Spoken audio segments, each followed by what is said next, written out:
Hello drama lovers, welcome back to my channel F4 Thailand boys part 4. ఈ వీడియోలో తెలుగులో explain చేయబోతున్నాను. మిగిలిన ఎపిసోడ్స్ ఎవరైనా చూడకపోతే లింక్స్ డిస్క్రిప్షన్ లో ఇస్తాను, ఒకసారి వెళ్ళి చెక్ చేయండి. తర్వాత రోజు గోయా వాళ్ళ పేరెంట్స్ తో కలిసి లంచ్ చేస్తూ ఉంటుంది. అదే టైంలో టీవీలో సేమ్ గోయాకు జరిగినట్టుగానే ఒక పార్టీలో హీరోయిన్ హీరోకి అనుకోకుండా కిస్ చేస్తూ ఉంటుంది. అది చూసిన వాళ్ళ పేరెంట్స్ హీరోయిన్ కావాలనే ఇంటెన్షన్లీ కిస్ చేసిందని అరుస్తూ ఉంటారు. సేమ్ గోయా పార్టీలో జరిగిన ఇన్సిడెంట్స్ గుర్తుకు తెచ్చుకొని నేను కావాలని కిస్ చేయలేదు అంటూ తన రూమ్ లోకి గోయా వెళ్ళిపోతుంది. ఇది చూసిన వాళ్ళ పేరెంట్స్ తనకి పిచ్చెక్కిందేమో అని అనుకుంటూ ఉంటారు. కట్ చేస్తే తాయున్ స్విమ్మింగ్ పూల్ లో కూర్చొని ఐస్ క్రీమ్ తింటూ తనలో తానే నవ్వుకుంటూ ఉంటాడు. ఇది చూసిన ఎంజే, కెవిన్ ఇద్దరూ కలిసి తాయున్ని ఏడిపిస్తూ ఉంటారు. ఇది నీ ఫస్ట్ కిస్ కదా, ఎలా ఉంది అని ఏడిపిస్తూ ఉంటారు. దానికి తాయున్, గోయానే నన్ను కావాలని కిస్ చేసింది, తన ఇంటెన్షన్లీ కిస్ చేసింది, నేనంటే ఇష్టం అనుకుంటా అని అంటూ ఉంటాడు.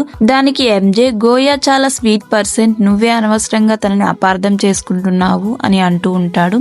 అంతేకాకుండా రెన్ కి సారీ చెప్పవా అని అడుగుతాడు. దానికి తాయున్, తనే వచ్చి నాకు సారీ చెప్పాలి, లేకపోతే జన్మలో తనతో నేను మాట్లాడను అని అంటూ ఉంటాడు. అదే టైంలో కొంతమంది అమ్మాయిలు గ్రూపుల్లో మెసేజ్ చేసి ఉంటారు. ఏమని అంటే, F4 బాయ్స్ ఇప్పుడు కలిసి లేరు, ఒక అమ్మాయి కోసం కొట్టుకుంటూ ఉన్నారు, వాళ్ళు ఇప్పుడు విడిపోతున్నారు అని మెసేజ్లు చేసి ఉంటారు. ఇక అదే రోజు నైట్ గోయా తన ఫ్రెండ్ తో చెప్తూ బాధపడుతూ ఉంటుంది. రెన్ కి నేను ఇదంతా ఎలా ఎక్స్ప్లెయిన్ చేయాలి, నేను అనుకోకుండా తనని కిస్ చేశాను, కావాలని కిస్ చేయలేదు అనగానే దానికి గోయా ఫ్రెండ్, తను నమ్ముతాడులే, నువ్వేం బాధపడకు, తన కర్చీప్ నీ దగ్గరే ఉంది కదా, అది తీసుకువెళ్ళి తనకిచ్చి జరిగిందంతా ఎక్స్ప్లెయిన్ చేయు అని సలహా ఇస్తూ ఉంటుంది. తర్వాత రోజు మార్నింగ్ గోయా రెన్ కర్చీప్ ని నీటిగా వాష్ చేసి ఐరన్ కూడా చేస్తుంది. తనకి ఇవ్వాలని జరిగిందంతా ఎక్స్ప్లెయిన్ చేయాలని టెర్రస్ పైకి వెళ్లి రెన్ కోసం చూస్తూ ఉంటుంది. కానీ అక్కడ రెన్ ఉండడు.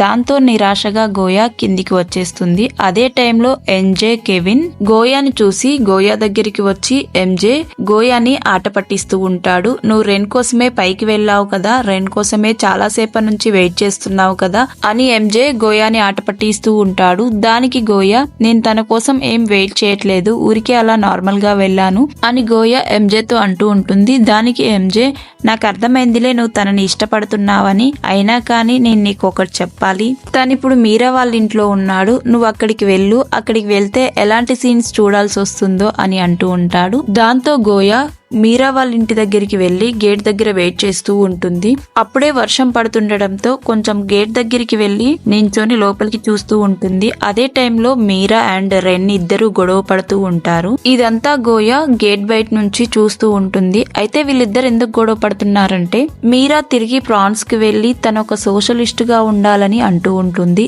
దీంతో రెన్, నువ్వు మళ్ళీ తిరిగి వెళ్ళడానికి వీల్లేదు, నన్ను వదిలిపెట్టి వెళ్ళడానికి వీల్లేదు, నువ్వేం చేయాలన్నా ఇక్కడ నుంచే చేసుకో అని రెన్ మీరాతో గొడవ పడుతూ ఉంటాడు. ఇదంతా గేట్ బయట నుంచి విన్న గోయాకి వీళ్ళిద్దరికి ఒకరంటే ఒకరు చాలా ఇష్టమని అనుకుంటూ ఉంటుంది. తర్వాత గోయా అక్కడి నుంచి బాధపడుతూ తన పార్ట్ టైం జాబ్ కి వస్తుంది. అదే టైంలో ఒక న్యూస్ అనేది, ఆ న్యూస్ ఏంటంటే మీరా తిరిగి మళ్ళీ ప్రాన్స్ కి వెళ్ళిపోతుందని టీవీలో వస్తూ ఉంటుంది. ఆ న్యూస్ చూసిన గోయా ఫ్రెండ్, తను వెళ్ళిపోతే నీ లవ్ కి ఒక పెద్ద ప్రాబ్లం సాల్వ్ అయినట్టే, తనే కదా మీ ఇద్దరి మధ్యలో ఉంది, వెళ్ళిపోతే మీరిద్దరికి ఏ అడ్డు ఉండదు, అప్పుడు మీరిద్దరూ లవ్ చేసుకోవచ్చు అని బొకే షాప్ ఓనరు అలాగే గోయా ఫ్రెండ్ ఇద్దరు అంటూ ఉంటారు. ఇది విన్న గోయా కొంచెం హ్యాపీగా ఫీల్ అవుతుంది. తర్వాతి రోజు గోయా స్కూల్ కి రెడీ అయ్యి బస్ స్టాప్ లో బస్ కోసం వెయిట్ చేస్తూ ఉంటుంది. అదే టైంలో బస్ రావడంతో గోయా బస్ ఎక్కుతుంది. కానీ బస్ లో ఎవరు ఉండరు. గోయా బస్ ఎక్కేటప్పుడు అదంతా అబ్జర్వ్ చేయదు. బస్ ఎక్కిన తర్వాత సీట్ లో కూర్చున్నాక ఎవరూ లేరని అనుకుంటూ ఉంటుంది. అదే టైంలో తాయున్ అక్కడికి వచ్చి కూర్చుంటాడు. ఇది చూసిన గోయా చాలా షాక్ అవుతుంది. నువ్వేంటి ఇలా వచ్చావు, ఇక్కడ కూర్చున్నావేంటి అని అనగానే దానికి తాయున్, నేను బస్ లో రాకూడదా అనగానే గోయా, నీకు అన్ని కార్లున్నాయి కదా, బస్ లో రావాల్సిన అవసరం ఏంటి, అయినా బస్ ఏంటి ఇంత ఖాళీగా ఉంది, ఏం చేసావు చెప్పు అని గట్టిగా అరుస్తూ ఉంటుంది. అంతేకాకుండా నువ్వు ఈ బస్ ని కొనేసావా ఏంటి, ఇంత ఖాళీగా ఉండటానికి కారణం ఏంటి అని అరుస్తూ ఉంటుంది. దాంతో తాయున్, హా నేను ఈ బస్ ని కొనేసాను, నా దగ్గర డబ్బులున్నాయి, నేను కొనేసాను, అయితే ఏంటిప్పుడు అని అంటూ ఉంటాడు. దానికి గోయా కోపంతో బస్ ఆపమని అరుస్తూ ఉంటుంది. అక్కడే ఉన్న డ్రైవర్, ఈ బస్ బస్సు తను కొనేశాడు, ఎక్కడ ఆగదు అని చెప్తూ ఉంటాడు.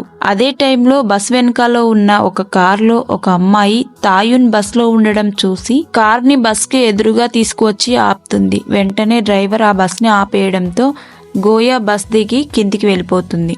అయితే తాయున్ కూడా గోయా వెనకాలే పరిగెడుతూ ఉంటాడు. అదే టైంలో కారులో నుంచి ఒక అమ్మాయి వచ్చి తాయున్ని తన కాలితో గట్టిగా తన్నుతుంది. దాంతో తాయున్ కింద పడిపోతాడు. ఆ అమ్మాయి ఎవరో కాదు, తాయున్ వాళ్ళ అక్క. ఇదంతా చూసిన గోయా చాలా షాక్ అవుతుంది. అంతేకాకుండా గోయాని వాళ్ళ అక్క దగ్గరికి తీసుకొని తాయున్తో నువ్వు ఇంకా అందరినీ ఏడిపించడం మానలేదా అని అంటూ ఉంటుంది. దాంతో తాయున్ అక్క నువ్వెప్పుడొచ్చావు, ఇక్కడేం చేస్తున్నావు అని తాయున్ వాళ్ళ అక్కని అడుగుతూ ఉంటాడు. దాంతో తాయున్ వాళ్ళ సిస్టర్ గోయాతో తాయున్ తరపున నేను నీకు క్షమాపణ చెప్తున్నాను, నువ్వు ఈ కార్లో స్కూల్ కి వెళ్ళు అని గోయాని తన కార్లో స్కూల్ కి పంపుతుంది.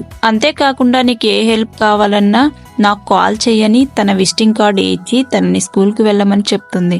గోయా తాయున్ వాళ్ళ కార్లో వెళ్లడం స్కూల్లో ఉన్న వాళ్ళందరూ చూస్తూ ఉంటారు. అక్కడే ఉన్న హానా కూడా ఇదంతా చూసి షాక్ అవుతుంది. ఏంటి తను కార్లో వచ్చిందని అందరూ ఆశ్చర్యపోతూ ఉంటారు. దీంతో గోయా హనా దగ్గరికి వచ్చి నేను నీకు తర్వాత ఎక్స్ప్లెయిన్ చేస్తా, ఇక్కడ నుంచి వెళ్దాము, అందరూ వెరైటీగా చూస్తున్నారు పదా అని అక్కడ నుంచి గోయా స్కూల్ లోపలికి వెళ్తూ ఉంటుంది. అదే టైంలో తాయున్ వాళ్ళ సిస్టర్ తాయున్ తో బస్ లో కూర్చొని మాట్లాడుతూ ఉంటుంది. ఏంటి నువ్వు ఒక అమ్మాయి విషయంలో ఇంత సీరియస్ గా ఉండడం నేను ఎప్పుడూ చూడలేదు, బస్ లో వస్తున్నావు, మ్యాటర్ ఏంటి అని అడుగుతూ ఉంటుంది. నువ్వు అమ్మాయిని ఇష్టపడుతున్నావా, అమ్మకి ఈ విషయం తెలిస్తే ఏమవుతుందో తెలుసు కదా అని తాయున్ వాళ్ళ సిస్టర్ అంటూ ఉంటుంది. దీంతో తాయున్ తన మాటను లెక్క చేయకోకుండా అలానే చూస్తూ ఉంటాడు. ఇంకా అదే రోజు గోయా టెర్రస్ పైకి వెళ్లి రెన్ కోసం వెతుకుతూ ఉంటుంది. రెన్ అక్కడ ఉండకపోవడంతో అక్కడే రెన్ కోసం బాధపడుతూ వెయిట్ చేస్తూ ఉంటుంది. అయితే రెన్ ఇంట్లో ఉండి మీరా గురించి బాధపడుతూ ఉంటాడు. ఇదంతా చూసిన ఎంజే కెవిన్ ఇద్దరూ కలిసి రెన్ని బయటికి తీసుకువెళ్లి కొంచెం చిల్ చేయాలని అనుకుంటూ ఉంటారు. రెన్ని బయటికి తీసుకువెళ్లి కావాలని కెవిన్ వీడియోలు తీస్తూ ఇన్స్టాగ్రామ్ లో లైవ్ చేస్తూ ఉంటాడు. ఇదంతా గోయా ఇన్స్టాగ్రామ్ లో చెక్ చేస్తూ రెన్ డల్ గా ఉండడంతో బాధపడుతూ ఉంటుంది. తర్వాతి రోజు గోయా మళ్లీ టెర్రస్ పైకి వెళ్లి రెన్ కోసం వెయిట్ చేస్తూ ఉంటుంది. అదే టైంలో రెన్ రాకపోవడంతో తిరిగి వెళ్ళిపోదామని అనుకుంటూ ఉండడంతో ఎప్పుడూ వెయిట్ చేస్తున్న ప్లేస్ కాకుండా వేరే సైడ్ ఉండి రెన్ బాధపడుతూ ఉంటాడు. రెన్ చూసిన గోయా అక్కడికి తొందరగా వెళ్తూ ఉంటుంది. అయితే గోయా రెన్ దగ్గరికి వెళ్ళగానే రెన్ ఏంటి నువ్వు నా కోసం టెర్రస్ పైకి చాలా సార్లు వచ్చి వెయిట్ చేసావంట, నిజమేనా ఏంటి అని అడుగుతూ ఉంటాడు. అంతేకాకుండా తను ఇప్పుడు ప్రాన్స్ వెళ్ళిపోతుంది, వెళ్ళిపోయే ముందు నిన్ను ఒకసారి కలవాలనుకుంటుంది, తన దగ్గరికి నేను నిన్ను తీసుకువెళ్తాను అని అంటూ ఉంటాడు. అంతేకాకుండా మీరా గురించి గోయాతో చెప్తూ ఉంటాడు. చిన్నప్పటి నుంచి మేము చాలా బెస్ట్ ఫ్రెండ్స్, మేమిద్దరము కలిసే పెరిగాము, చిన్నప్పటి నుంచి నేను చాలా లోన్లీగా ఉండేవాన్ని, తన వల్లే నేను ఇప్పుడు ఈ స్థాయిలో ఉన్నానని అని చెప్తూ ఉంటాడు. అయితే గోయా ఇంకా రెన్ ఇద్దరూ మాట్లాడుకోవడం తాయున్ కింద నుంచి చూస్తూ ఉంటాడు. ఇలా వీళ్ళిద్దరూ మాట్లాడుకున్నాక గోయాని రెన్ మీరా దగ్గరికి తీసుకుని వస్తాడు. మీరా కలుస్తా అని చెప్పింది కదా, మీరా దగ్గరికి గోయాని రెన్ తీసుకుని వస్తాడు. గోయాని మీరా గదిలో వదిలిపెట్టి రెన్ అక్కడి నుంచి బయటికి వెళ్తాడు. గోయాని చూసిన మీరా తన కోసం ఒక గిఫ్ట్ తీసుకొచ్చి ఇస్తుంది. ఆ గిఫ్ట్ ఏంటంటే పార్టీలో గోయా వేసుకున్న హై హీల్స్ తీసుకొచ్చి ఇది నీకే గిఫ్ట్ గా ఇస్తున్నాను, మనం ఎంత మంచి చెప్పులు వేసుకుని తిరిగితే అంత మంచి పొజిషన్ లో ఉంటామని పెద్దలు అంటూ ఉంటారు కదా, నేను కూడా నిన్ను మంచి పెద్ద స్థాయిలో చూడాలని అనుకుంటున్నానని మీరా గోయాతో అంటుంది. అదే టైంలో గోయా రెన్ ఇంకా మీరా చిన్నతనం నుంచి కలిసి పెరిగిన ఫొటోస్ కొన్ని చూస్తూ ఉంటుంది. ఇంకా అదే టైంలో గోయాకి రెన్ ఎప్పుడు మీరా గురించే ఆలోచించడం గుర్తుకు వస్తూ ఉంటుంది. మీరా అంటే చాలా ఇష్టం రెన్, కానీ నేను నిన్ను ఒకటి అడగాలనుకుంటున్నాను, నువ్వు తిరిగి ప్రాన్స్ కి వెళ్ళొద్దు ప్లీజ్ నా రిక్వెస్ట్ అని మోకాళ్ళ మీద కూర్చొని గోయా మీరాని బ్రతిమాలుతూ ఉంటుంది. దాంతో మీరా నేను నా డ్రీమ్స్ ని ఫుల్ఫిల్ చేసుకోవడానికి వెళ్ళక తప్పదు అని అంటూ ఉంటుంది. గోయా మోకాళ్ళ మీద నించొని బ్రతిమాలడం రెన్ బయట నుంచి చూసి రెన్ కి చాలా కోపం వస్తుంది గోయా మీద. అంతేకాకుండా గోయా మీద కోపం వచ్చి గోయా కోసం బయట వెయిట్ చేస్తూ ఉంటాడు రెన్. తర్వాత ఏం జరిగి ఉంటుందో మరొక ఎపిసోడ్ లో తెలుసుకుందాం. వీడియో నచ్చితే లైక్ చేయండి, షేర్ చేయండి, సబ్స్క్రైబ్ చేసి పక్కనే ఉన్న బెల్ ఐకాన్ ని క్లిక్ చేయండి. Thank you for watching.